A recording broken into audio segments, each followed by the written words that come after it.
As a parent myself, I know that going to get your child vaccinated can cause a lot of anxiety. You don't want to do anything to hurt your child, and the idea of them getting a needle can cause a lot of concern for parents. So it's important to remember there's lots of strategies you can use to make that experience a much more positive one. My name is Shannon McDonald, and this is my mini parenting masterclass on getting your baby's first shots.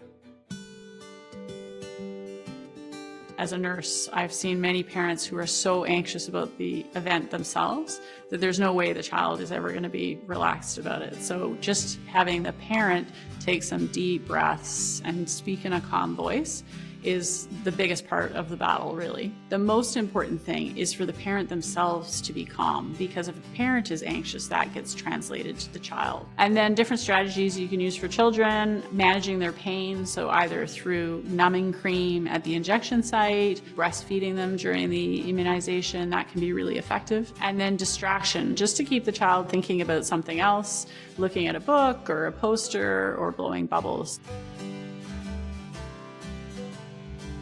So I understand that parents hear lots of scary things about vaccines. I know they see things on the internet, they hear scary stories from friends. I just want to reassure them that the evidence that we have overwhelmingly shows that vaccines are safe and effective, and they are by far the best way to protect children from disease. And so parents can be reassured that their healthcare provider is really doing what's best for their child when they vaccinate them.